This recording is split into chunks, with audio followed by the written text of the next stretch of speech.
And this is Average Gatsby. I'm back, picking up exactly where I left off. You know, haven't even stopped this scene going, and you know, gonna move on to the next section. I think this next section is actually the hardest part of the whole level, the Husk Rush.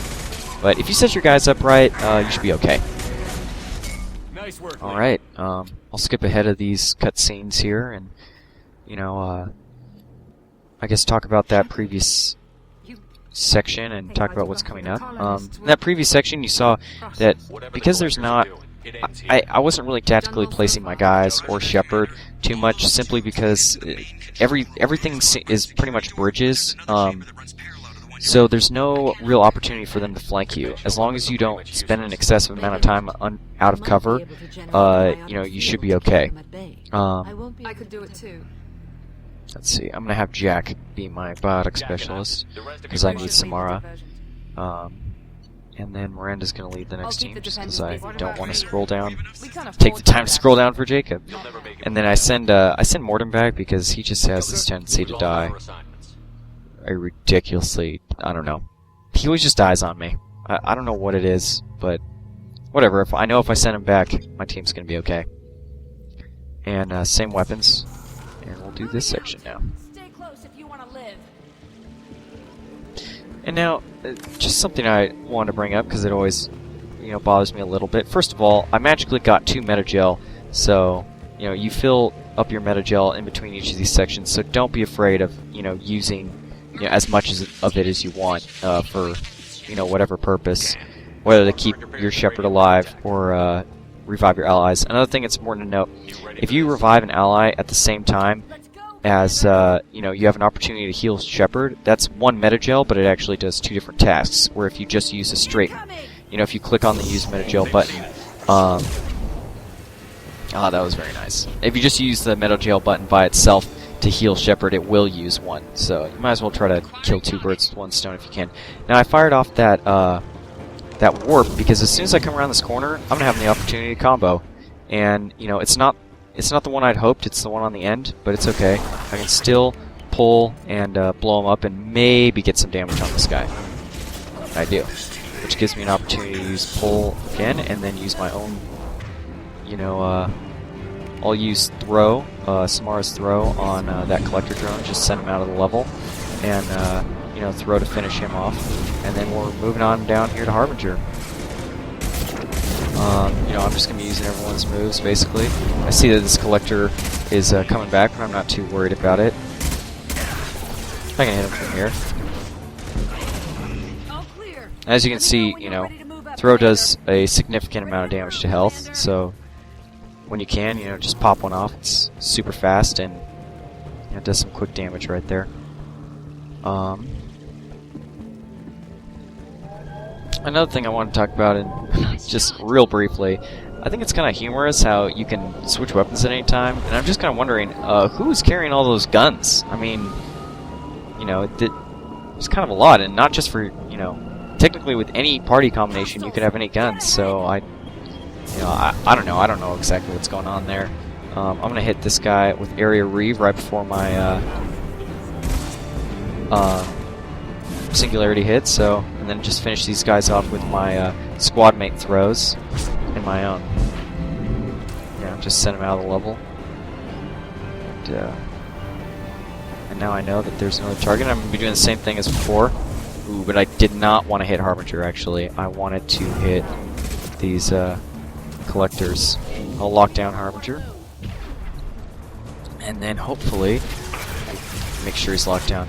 And then I want to find the drone who's just reduced health, and there he is, and he's next to 2 of his buddies, and so we're gonna combo right now. It's actually not the target I want. Make sure I get it right. There we go. And then for that collector guardian, I'll use my own warp on him. As far as Reeve, and then my pull field. And let's see, did I miss him? I did. It's okay though. I will. You know, as you can see, I'm putting most of my attention on these guys in the back. I do not want. I want to kill these guys as quickly as possible.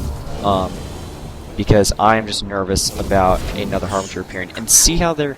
And right there, you know, of course he takes the one who's right on the verge of death. That just made this section longer. You know, not necessarily more difficult, but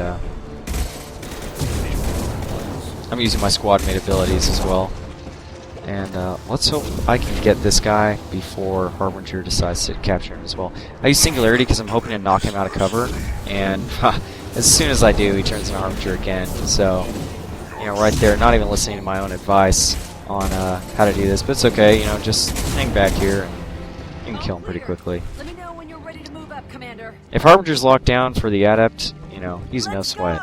So, and now comes the tricky part. This part is especially tricky because you want your allies ahead of you and you want to set them up, but the problem is that Jack is going to run to this position that I just shot at, and she's going to mess up any ally that you've told to run to that spot. And you can't tell them to run to that spot until Jack has actually run up here and started to hide, but the Husks are going to appear before she does that. However, I'm going to take up this position right here. And I'm going to stay, you know, pretty much in cover the whole time, and just, alright. See, Jack stands there for a bit, and then we lock down. Oh, totally missed with the Singularity right there. As you can see, it's just a simple two-shot. But it's good. My allies are, you know, they're out in front of me, and that's exactly what I want. I want to use my allies' throws as well when I get the chance.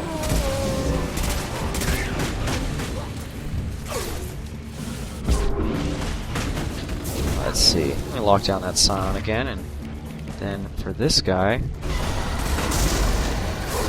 Ugh. Sucks, because that Abomination can actually knock you out of cover right there.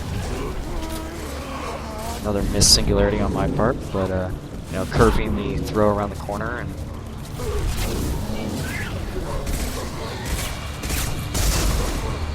ugh, not a good sign.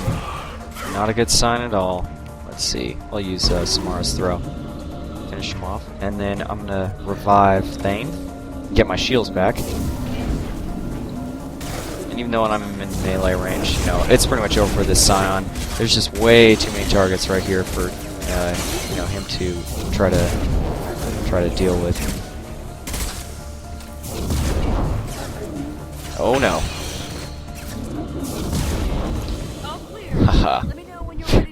Well, that was really close, and you know, definitely could have done that a little bit better. Use my allies' throws more, but yeah, I made it through, and you know, I never really got taken down to the, I think people are calling it the jelly.